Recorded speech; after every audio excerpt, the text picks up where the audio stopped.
and see if the internet will crash.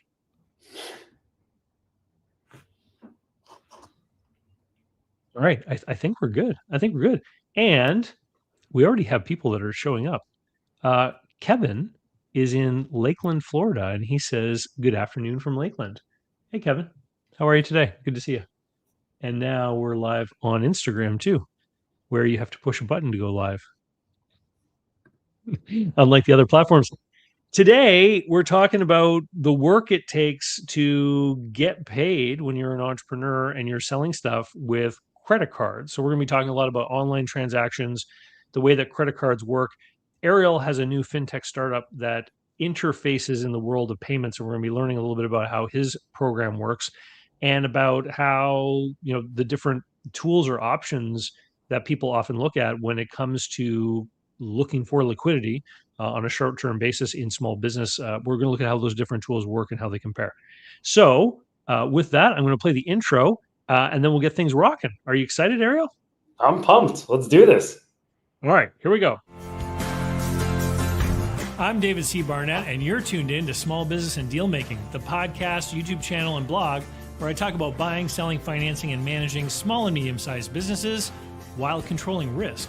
So if you're looking to take control of your future through buying a business one day, or if you already own a business and you're looking to grow or exit, you've come to the right place. I talk about interesting things, I talk to interesting people, and I answer your questions every week right here. So be sure to hit like and be sure to hit subscribe, and let's get to it. Are you thinking of growing your business or beginning a journey into entrepreneurship? Take a shortcut to success by buying an existing and profitable business the right way. Visit businessbuyeradvantage.com and learn more about my online training, group coaching, and consulting services designed to help you win. All right, so welcome everyone. As I mentioned before the intro, Ariel Blum is our guest today, and we're going to be talking about credit card transactions, merchant processing, the whole way in which people get paid when it comes to credit cards. And we're going to talk a little bit about his company and how they help people. But first, let's get a bit of your background, Ariel, because you've had quite a varied career. You've worked in big businesses and small businesses, and you and I share an employer in our history because I used to work for American Express and their corporate card division, and their liquidity for mid-sized companies is what the people that I was calling on, and you used to work for Amex as well. So why don't we kick things off by getting a little bit about your background and your history? Sure. First of all, thanks for having me. And I saw the intro was awesome. Hopefully, I qualify on the interesting people part of the intro segment. So, which is great to see Absolutely. you. Yeah. So great to see you. Again, like you've mentioned, I've been really privileged and honored to work, almost over a decade in payments. Really was kind of brought into the world of payments from a hobby turned passion turned job as a DJ. And one of the interesting things just traveling was different currencies, how money moved, how to process payments. Money was always coming slower than it was going out. Like it was just such an interesting kind of experience for me. And on a holistic level, understanding that money was like electricity. It's never stagnant, it's always moving. The ability to kind of also manage that electric money, right, was super valuable for my business. And I said, wow, this is amazing. This is what I want to be focused on. So then I had the privilege, like you said, to join the Blue Box, and just really some wonderful folks there, work on some really cool partnerships, very much so on the digital partnership team and then loyalty, and then make my way over to Green Dot, where we were pioneering at the time what people called as BaaS. Now it's become embedded fintech, really focusing on how do we create the AWS for banking. And then really got to go onto a platform startup side and see how it worked with small businesses at a wonderful company called Melio. And all of that kind of culminated with the idea of, hey, I want to build something for small businesses. I want to focus on small businesses. And I want to solve a problem that I saw at Amex, I experienced at Green Dot, and I felt at Melio. When you bring those three together, it just felt like the right time to embark on building the company that today is Receive.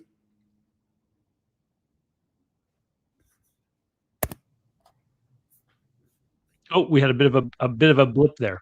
You were saying when you experienced it in your own small business, and then Yeah, I experienced it on my own. We saw it across the board, really at Amex. We felt it at Green Dot. and then to really live it daily with the customers of Melio, it just kind of further honed my passion. And my parents are small business owners, so all this kind of was a culmination of, hey, this is the dream I'm going to go pursue. And you know, you know this better than I do, but everybody on this, listening in, and the folks across the U.S., small businesses are the backbone of the U.S. economy, and yet it Yep. always feels like we lead with consumer technology, hits consumers first, innovation goes there. And my vision was, how do we bring that to the small business market? Well, what frustrated you then the most with how, these traditional finance and transaction operators treat small businesses? So I think on the whole, and again, there's always exceptions to the rule, but what's interesting is the way finance works is it's really a box, and you either fit in the box or you're outside the box. And if you're outside the box, your options become more costly than if you do fit inside the box. And often fitting inside the box is not a function of anything wrong with your business or anything really wrong with you or the market you're in or anything of that nature. It's just different, right? And in a world where perhaps cash flow is different, your KPIs are different, different things around your business that just don't fit the mold doesn't make you a bad business, doesn't make you anything short of a great business, right? But then the penalty for not fitting within that box becomes higher APRs or lower liquidity or stricter terms, all these things that start to ladder up into more difficulty to build your business. So now again, for a specific reason, obviously over time, things that were customary became hardened and disciplined. So for example, you know this, right? FICO is a wonderful barometer when you're looking at it, at scale. But does it really work for small businesses? Does it really work when a customer didn't pay a dental bill from 10 years ago, right? Does that mean that their score should not be reflective? Or, in I don't know if this is as well known, but on traditional credit products, if you spend too much of your line, your credit score goes down because you're a liability to that issuing bank, meaning the bank on the top left corner of your credit card, they view you as a potential liability. So your credit score goes down. That's just not conducive, right? And I've seen stats anywhere in the 50 to 60% of small business owners who use their own personal credit, cards to help build their business, then not being able to afford a house, a car loan, things of that nature that really impinges and hinders their future growth and their future lives. It's interesting that you mentioned that because the day that your credit card statement cuts off, like when your bill is created, may not be the day of the month that the credit card company is reporting to the credit bureaus. So I know that there are business owners who have maybe like a $50,000 limit on a credit card, and every month they might be spending 40,000, for example, and the whole thing gets paid off on time every month. But like 10 days before the invoice is issued, it's reporting, and so it looks on the credit score like they're always owing 30 to $35,000 on this credit card, when in fact the entire thing is revolving every month, cash in, cash out, cash in, cash out. But that's the appearance when you look at it on a credit report. Why don't we talk about this for people that don't know? Like when I log on to a business website and I decide to buy something and I put my credit card number in, what are the steps and the timeline for all the different things to fall into place? You want to walk us through that? Yeah, absolutely. And it gets complicated. I'll start off by saying I'll give the kind of general example.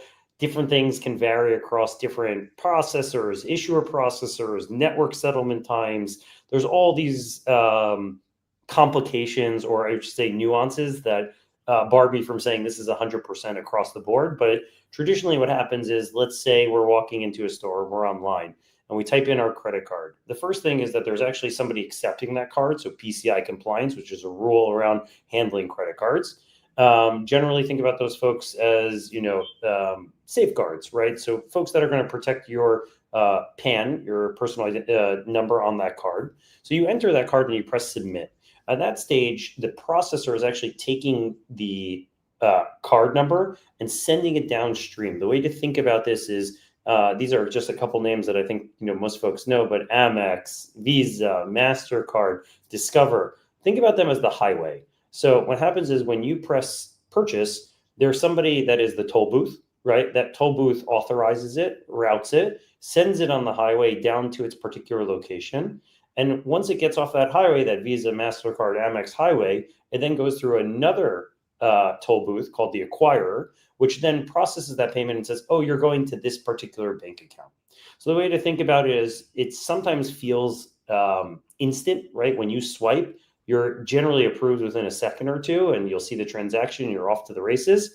However, Well, and settlement, I noticed the app on my phone usually pops up a notification saying, "Hey, we see you just spent this money," right? So it all seems like it's all happening instantaneously together.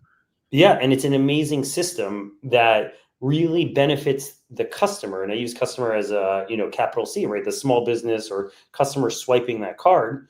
And what happens is then in the back end, you have a transfer of data, which then eventually leads to a transfer of funds. Things that go all the way from authorization, which is checking the card to make sure it's a real card, it has the funds, etc., to settlement, which is actually calling the customer's bank, pulling the funds from that particular bank, sending it downstream to that merchant's bank, which then the money sits in that merchant account. So those processes can take anywhere from 24 to 48 to 72 hours. And if a holiday is mixed in there, all of a sudden you're looking at almost 4 days sometimes. And So the, so let's get I just want to clarify this one point then. There's the whole authorization, which is simply the communication that the charge should be good. There's credit limit on the credit card or whatever. So we're getting a thumbs up from the bank that has issued the card to the consumer. That's the first part. That happens immediately. But the actual movement of the money is what you're talking about here that could take 3 or 4 days. That's precisely. Think about it. It's like I always think about it in football. It's like the sign is called. Okay, you're ready to go with the play. Then you go and throw the football, right? Like there's a process here that is not immediate, and it often leads to cash flow gaps for the place or that customer or that small business that you swipe the card at. Now, the one caveat that I'll even bring Now, up a little. Oh, so yeah. so on the consumer side, this is why when we log into our credit card apps, we often see pending transactions. These are the ones that have been approved, but they haven't been settled yet in this way. That's exactly it. So you'll see it either grayed out or, like you said, with the statement that says pending, anything along those lines. And that's exactly it. And what's interesting is it's incredible on the consumer side. It seems like a matter of seconds, but the small business is waiting for cash flow. And it actually even gets a little bit more hairy and complicated when you look at certain marketplaces. So, for example, Amazon pays basically every 2 weeks. So, if you think Okay. about that as an Amazon seller, they're really cash strapped. And again, it's not a bad business. It's almost money stuck in this black hole of payments for them, which is a real painful part of their daily lives. So, and by the way, I can go through a couple other platforms that have similar payout structures, but this becomes not bad businesses, but infrastructure that's failing the very customer that needs it. Well, we have a question here about Shopify POS. So would this be an example of this kind of thing that you're talking about That's some sort of absolutely it. payout cadence or something? That's absolutely it. So just to be a little bit more even surgical here, Shopify POS generally works on Stripe as the processor. So Shopify again is very much so. Think about them as helping you run your e-commerce store, and in the back end, Stripe is processing most of Shopify's payments. So I think generally on the POS device, it is Stripe. And what you have is exactly that. There is a delay. Sometimes, by the way, it could be 3 days up to 5 days. We've seen customers that have experienced a number of different delays, money being withheld, different things of that nature that create real tangible and unfortunately monetary losses for those particular SMBs. Yeah, and so for our consulting clients, we use Stripe, and it seems to me that there's a certain cutoff during the week where then there's like a payout every Monday, but there's a cutoff a few days before that. So if you take a transaction right after that cutoff, you're going to wait more than a week before you actually get the money. Yeah, I That's totally see what you're exactly it. talking about. That's exactly it. And again, Stripe is an incredible company, and they have rules, and they've conquered a massive part of the market. And what they did was take a really fragmented and complicated process and say, dear Mr. and Mrs. Merchants, whomever he or she may be, you get to accept payments with no problems. And the interesting thing is what they did was target the developer side, who said, hey, you're stringing together these processors, acquirers, all these different things. We're just going to take care of this for you for a flat fee. And really what happens, they gained incredible ubiquity through simplicity, but it wasn't necessarily at the best effort or best monetary outcome for the small, medium businesses. Okay, so it's smoother outcomes, but at a cost of time. time. And then remember, they're the same way PayPal, the same way Venmo, the same way a lot of these folks make money, they have a financial incentive to hold the funds, right? And again, that's the way the system has been built. They're able to earn what we call float, which is actually, money that is sitting at a bank, they're earning interest on in the interim. So it becomes a primary revenue driver for them where they don't really have an incentive to expedite this. So let's talk about the other part of the payment system too. You mentioned toll booths, and I don't know if people are aware of this, but when you use a credit card with a merchant, there are these discount fees that get applied. So when you go to the restaurant and have $100 dinner bill, that the restaurateur ultimately might be accepting 97.50 or something like that. They don't actually get the full $100 when you use your credit card. Can you take us through how those merchant transaction fees are kind of broken down? Because I know different people get different parts of it, right? Totally. Yep. And happy to dive into it. And just for the audience and anyone listening, a dear friend of mine, Ahmed Siddiqui, wrote Anatomy of a Swipe, an incredible book that takes, I always say real genius is when you take really complicated things and let me understand them. So he did an incredible job. It's definitely worth a read if y'all are interested. But exactly, just to kind of touch on this at a very high level, let's say I were to walk into a restaurant and spend $100. That restaurant will end up getting somewhere in the vicinity of 97 to 97 and a half dollars. Where that $2.50 to $3 goes is actually shared amongst a number of different parties. As I mentioned, the toll booths. So generally the toll booths will take a smaller fee as they're just really kind of processing the transaction and pointing it in a direction. So they'll take anywhere between 0.1, so 10 basis points, up to about 0.15, 0.2.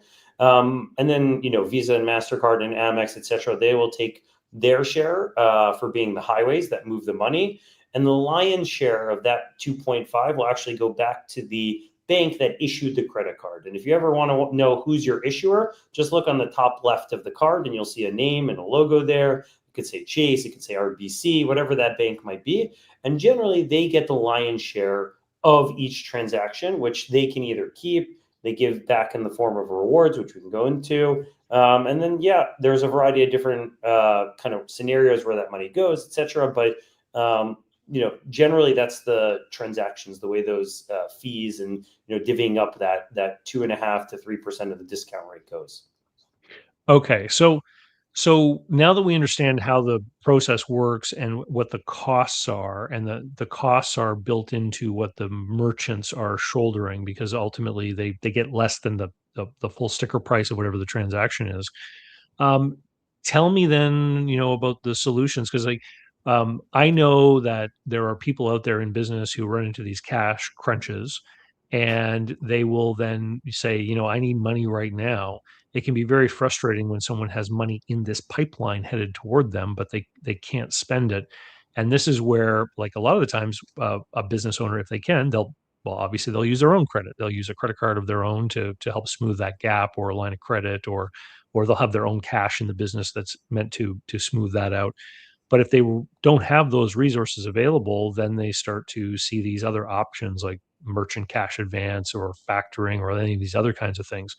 So why don't we talk about the opportunity that you saw, because your company has a very different kind of solution to help people get their money faster, don't you? Yep. Yeah, absolutely. And I'll start with kind of the way the industry has worked. So just going back to what I alluded to earlier, there's this box of finance, right? You check Right. A, B, and C. If you don't check A, B, and C, again, like we kind of discussed, it doesn't make them a bad business. It just makes them different. Perhaps cash flow cycles are different or whatever it might be.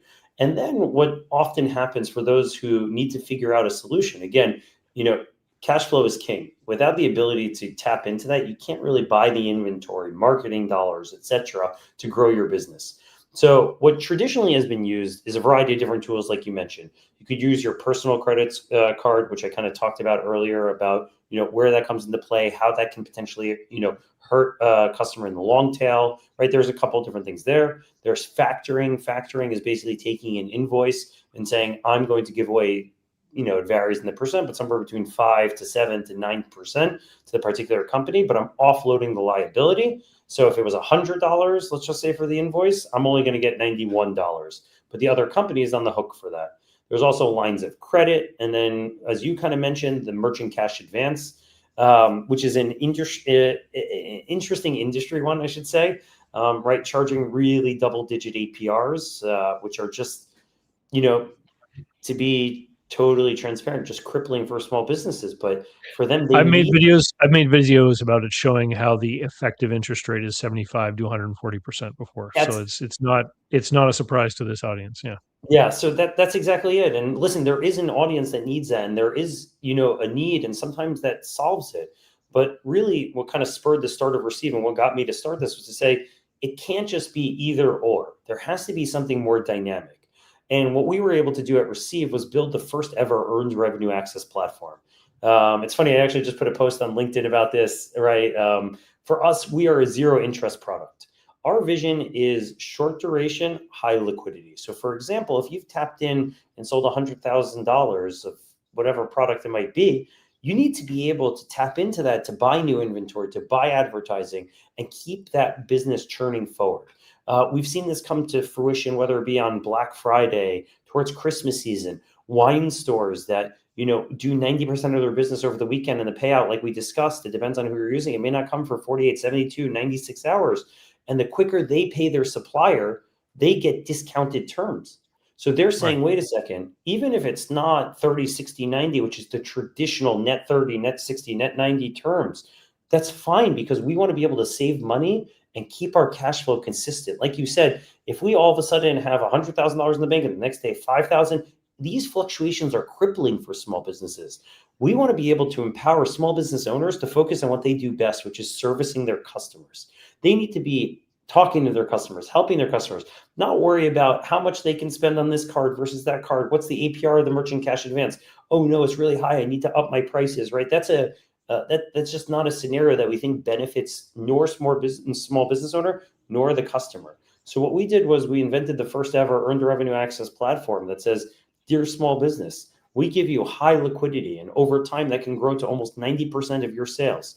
And we enable you to spend that on a virtual credit card for free. We have 0% APRs, and it is short-term duration. It's about 7 to 10 business days. So what we're saying is, hey, we're going to move money fast. We're going to give you the ability to tap into your funds in real time. And if you don't use that, if you don't use us, that's okay too. So, okay. So I sell $100,000, and instead of waiting 3 days with Receive, I get access to a large percentage of that immediately of the Correct. day I've made the sales. Is that right? Correct. That's exactly it. Okay. So what you're doing is you're issuing me a credit card, and that credit card is kind of secured by the transactions that are on their way to me. That's exactly it. We said Gotcha. Okay. there's a world of, as we discussed, this black hole of payments.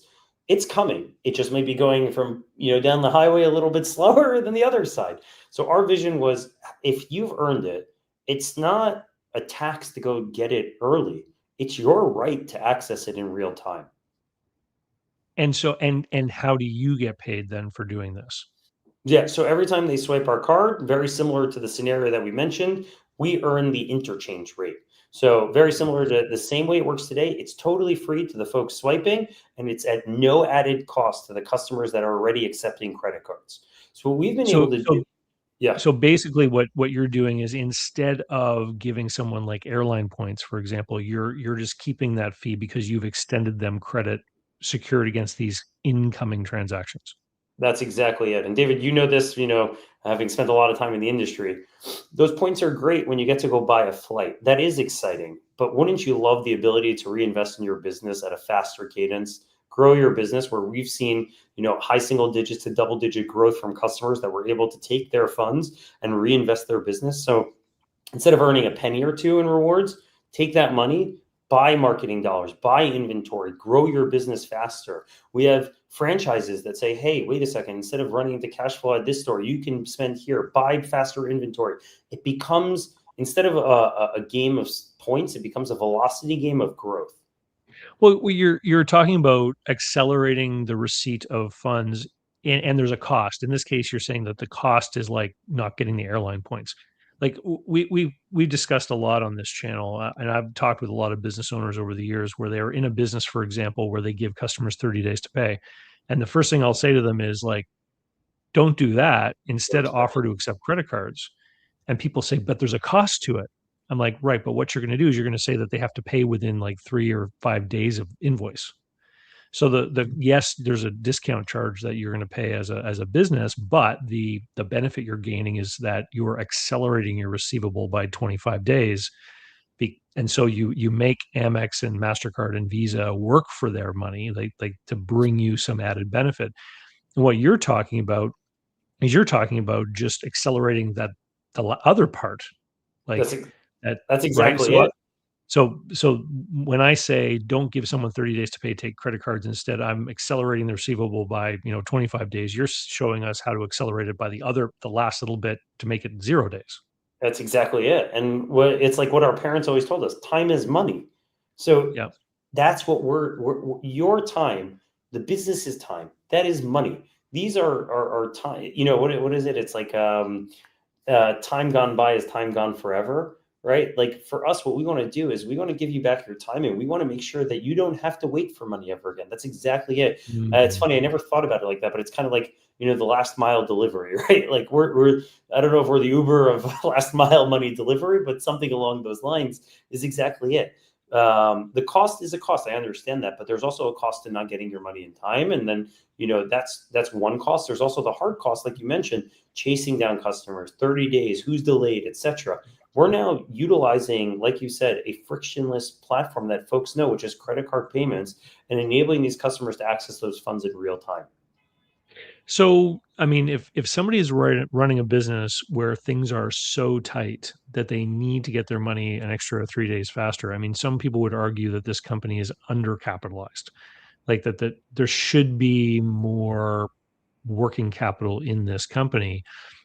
Does that not concern you when you think about who you're serving? Because maybe you're looking at a clientele who will kind of have their back up against the wall. I think, and if we were to go back to that box analogy, looking in the box scenario and taking the preconceived notions of how to, qualify customers, et cetera, yes, the answer would be yes. But I actually think it's quite the opposite.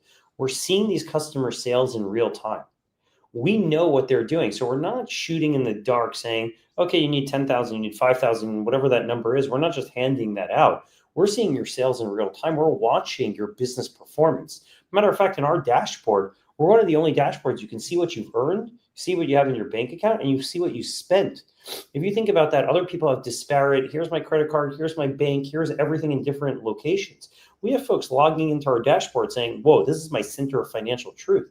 So my answer to that is I actually think that these businesses are incredibly innovative. Often they're running into the cash flow not because of some nefarious or wrong scenario. They're running into it because the growth is just outmatching the pace of what they can do. Right? Like Mm. it's a very different side of the coin that I think generally folks who are risk averse will take a look and say, whoa, whoa, whoa. But in reality, because we're mitigating that by seeing sales, we have the bank account, we see the spend, we're able to say, wait a second, this is a diamond in the rough. This company is growing. Like we said, small businesses are the backbone of the US economy. We can be the rocket ship which they build their business on. So when I think about what you're describing, it reminds me of like a controller cash management kind of function, and which you typically find in a more mid-sized company. And what you're saying is you're kind of bringing that functionality to smaller businesses, Yeah, I'd say that I where they can think see it all in one dashboard. yeah, absolutely. And I think, what's interesting is I think when I started Receive, my thinking was it was probably a bit, smaller businesses, but we're starting to see the ubiquity of the challenge, which is cash flow, right? Bigger companies call it DSO, daily sales outstanding, right? Yep. Like smaller businesses will call it cash flow. The essence of, money is coming in slower than it needs to go out, and bridging that seems to be a problem across the board. Now, what's been really fun is to be able to build a platform that creates connection between the two. To be honest with you, that was a unintended awesome consequence of building this company. But yeah, we're giving them tools and democratizing access in a way that traditionally they just haven't had that chance. So, and how long have you been providing the service now? Wow, a little over 2 years. Okay. And so can you describe the sort of industries or categories that a lot of your clients are falling into? Yeah, it's interesting. I'd say that the early adopters were really e-commerce focused. Now, Mhm. because of partnerships and different activities that we've been able to kind of build over time, we're starting to see, Main Street food chains, different restaurants, more franchise model folks. Like, it's interesting to see the different folks that are coming about. But again, it's funny because we don't view any business as a small business. We view them as, like I said, the rocket fuel for us, right? They are our partners. We love every one of our customers. So the way I see it is, it's just interesting to see the different industries, automotive industry, different folks in different industries. And it's really been eye-opening for us. We had a little bit of a gut feeling of who would be the adopters, but we kind of have more ubiquity. We have toy companies, different interesting partners that honestly were shocking to us. We never even really thought about, but they're wonderful industries with incredible reach. Have you ended up in a position where you ended up having a loss because someone's incoming transactions ended up not coming through, like they and turned out to be fraudulent transactions or something like that? So one of the exciting parts is, by being a smaller company and with the incredible team that we have, we're able to work directly with our customers. So again, just going back to working from a place of good, not a place of bad, we'll sometimes say, hey, this is delayed, something was wrong, etc. Or by the way, most of our customers even reach out to us, hey, there's a platform that's holding my money. This is that. We work with our customers on this. That's the focus. It was funny. We had our team offsite last week, and we were talking about this. And I said, it's doing good by doing well, right? And doing well by Yeah. doing good. They're not mutually exclusive. So we've had some losses, right? There's always kind of a nefarious actor. I always think back to the early days of buy now, pay later, and some of Max Levkin's, interviews and stuff like that. But we continue to evolve and get better and smarter. And I'm proud to say, I think to date, we've had wonderful customers on the platform. I have an interesting question here from Concise Advice. Now, you said that you advance money to people by giving them a spending limit on a credit card that you issue. So, Concise Advice is asking, how could you use this if you had to make payroll, for instance? Do you have to then use one of those providers that turns credit cards into cash, like with the extra fee? Yeah. So first of all, it's a great question, and clearly very knowledgeable in the space. So thank you for the question. The first thing is, as it's different from a different credit card. Generally, credit cards are backed by either a FICO score or something stagnant. For us, what we do is literally we're watching the sales come through, and our algorithm is immediately adjusting spend up. So if you think about it, we don't have any what we call a roof or a ceiling on spending power. We're growing with the small businesses and at 0% interest, right? That's our focus, to reinvest that money and grow your business. And on the second half of the question, Yeah. you're actually not legally allowed to use a credit card on payroll. So like you said, it would have to be into a cash particular situation. It's actually more so the way we view our product is more in the realm of bill pay, procurement, franchises that don't want to hand out their own personal cards but issue cards to employees. So sometimes travel and expense, things of those natures. So we're more in that side of the realm where we see kind of the traction. Payrolls are very interesting, without saying too much. It's something on our roadmap that I have a really cool solution for, and one that we're keeping in mind. Okay. Okay. Because I know that there are obviously, because of the discount fee, the merchant discount that we're talking about before, there are certain things you can't pay with a credit card. Right. And, like sometimes like school tuition or your municipal water bill, or like certain types of merchants or taxing authorities, like they won't accept a credit card because they don't want to face that discount. And I know that there are solutions out there where you can go and use a credit card and pay a little bit extra to be able to kind of fund that fee yourself to make these Sure. transactions. I guess that's what someone would have to do if they really had to use this to cover their payroll. 100%. And we're starting to see that become even more ubiquitous. So, for example, you can think about bill pay, right? Being able to pay folks that traditionally didn't accept cards. So, for example, a wonderful company, obviously a former employer of mine, so a huge fan of theirs, but Melio, what an incredible business that basically turned the buyer and supplier into two separate parts of the equation that you can pay by credit card and get paid by ACH. It's amazing. So folks such as Melio, Bill.com, things of that nature. And David, as you mentioned, right, utilities, et cetera, things that traditionally didn't accept cards in the last 3 to 5 years have moved in that direction. So Taxes, things of that this, nature. This has become the kind of de facto. well, now when you transfer the merchant fee, obviously then now as the spender on those things, this is now starting to cost me more, right? Because I'm paying those fees. But some of the other alternatives that we talked about, like merchant cash advance or factoring, would be so much more expensive than what we're talking about, right? That's That exactly it. So we're talking about the yeah. cost of doing business versus the cost of interest, right? Those are very big differences. And by the way, we've also seen some folks that will say, "Hey, we can offset the cost at certain spending thresholds or things of that nature." So there are ways to work around this. And by the way, we've had customers come to us with really innovative and cool ideas, like, "Hey, I'm going to do X. Can you do Y?" And we're happy to work with them and be brainstorm buddies, right? Like we want to be there to work with them on this stuff. But I'd say like we're starting to see, credit card payments are just becoming the de facto and we're seeing it across the board. Sometimes you're right. The folks swiping do have to carry the bill, but other times it can be passed on, faster money. There's different creative solutions that we've seen in the market. And as you alluded to and, kind of hit the nail on the head, if you're to take a merchant cash advance or whatever that might be, all of a sudden, like you said, you're looking at the 75 to 100 on a, kind of annualized APR, which is crippling. Yeah. Yeah, absolutely.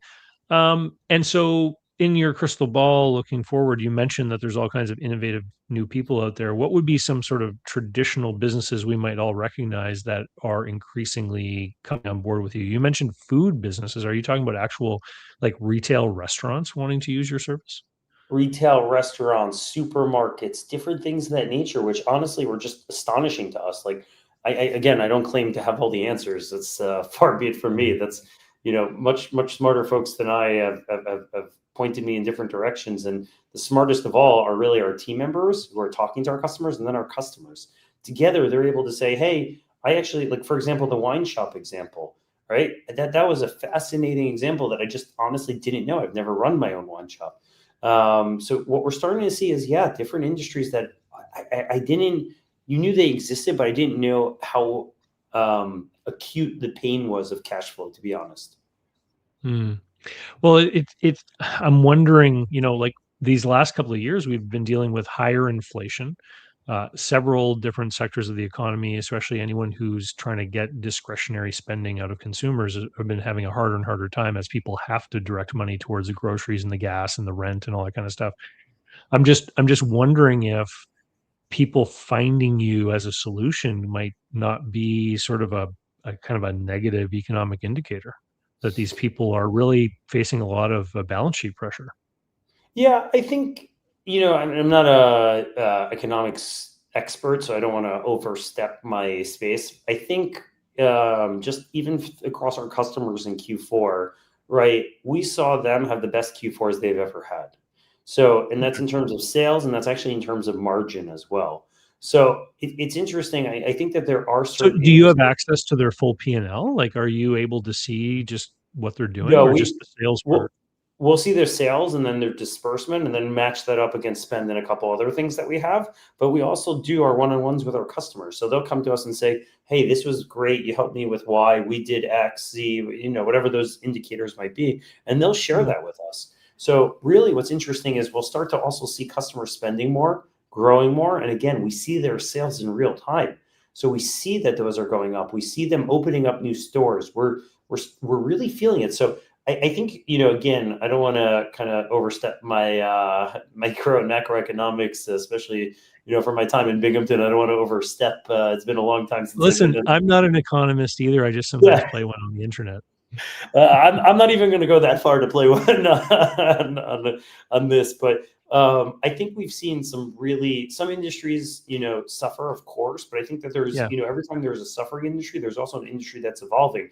For example, some of the folks that are using AI tools to grow their business and things of that nature are early adopters or e-commerce companies, and we see them continue to eat market share, but we see also the overall kind of pie growing as well. So I'm sure there are industries. Luckily, we see our customers, we talk to them all the time. We see them growing quite a bit. And again, we're seeing the sales, so we can speak definitively to say these Yeah. folks are having better Novembers than they were Octobers than Septembers, for example.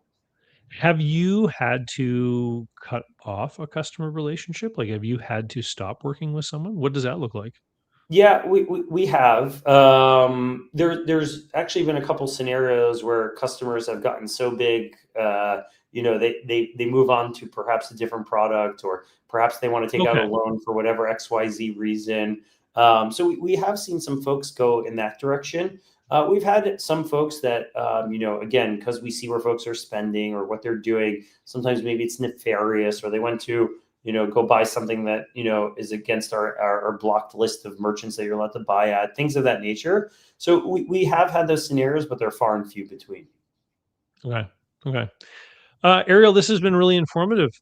If people are curious and want to learn more, where can they find you guys online? Sure. You can go to nowreceive.com or you can find me on LinkedIn. I think everyone will tell you I'm neurotically responsive, pretty on top of it. So yeah, definitely reach out. We'd love to hear from folks, connect with them, discuss, align. And again, we have two sides of our business. We have direct where we're directly with these small, medium businesses.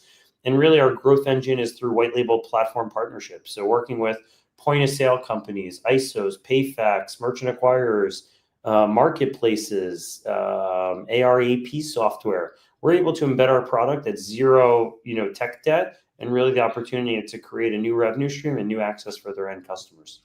So someone may have already seen an offering that looks just like what you're describing, and it could in fact be you behind it. That's exactly it. Yep, that's the magic in Yeah. this. Interesting. Awesome, Ariel. This has been a super interesting conversation. I want to thank you for coming here today, and thank you for the people that tuned in live and asked questions and everything. Um, I, it's to me it's interesting, right? Because I agree with you that we are more and more moving towards this world with fewer and fewer kind of cash transactions or fewer people, granting credit terms in the B2B supply chain. I just see it more and more like, it was quite some time ago. I think probably airlines were the first people to ever do this, but to simply say, no, you can't pay cash for a ticket anymore. And no, we won't take cash on the plane for a cup of coffee anymore. And, it's all got to be on cards. And, for companies, but sometimes I'll talk with business owners and they'll say, cash is better because you don't have to pay a discount fee. But even banks now are charging you money for depositing cash because they got to count the bills and sort the coin and no matter what way you look at it, there's a cost in handling and managing the transactions between parties, regardless of the medium of payment. 100%, David. Imagine having $100. First of all, you got to make sure it doesn't disappear. Second of all, you're taking it to the bank, which costs gas, right? Third of all, it's the reconciliation behind it. What did that $100? Did that represent 10 transactions, 5 transactions? Right? It's really hard in terms of closing your books. So, like you said, sometimes in scenarios where there's no actual costs, maybe in terms of hard costs, there's soft costs, right? And closing the books and things of that nature. So, yeah, 100% agreed with you. And our vision is, we want to be able to alleviate those costs, if not eliminate them completely, and give you another tool in your tool belt to go grow your business. Again, that's our vision is small businesses are the backbone of the U.S. economy. Let's give them the right tools in their tool belt to go build what they need to build. Awesome. Thank you, Ariel. Have a great day. We'll talk Thanks, to you later. David. Great to see you. Thanks, everyone, for tuning in. All right. Bye-bye. So, how can you learn more about buying, selling, financing, and managing small and medium-sized businesses? Easy. Go over to my blog site, davidcbarnett.com, where you can learn more about me and how I work with my clients. You can learn more about my books and courses that I've prepared for you. You can find out how to subscribe to my email list, the YouTube playlists, and more. There's literally hundreds of hours of content there, all for free, and I'd love for you to be my guest. Special thanks go to Mark Willis at Lake Growth Financial, today's video sponsor. Mark helps people better manage their personal and business finances through the Bank on Yourself insurance strategy. This is something I've done personally and I've seen others use it successfully for years. Go to newbankingsolution.com to find all the interviews I've done with Mark and learn more about the advantages of these programs. While there, sign up for a free consultation to learn what this solution might look like for you.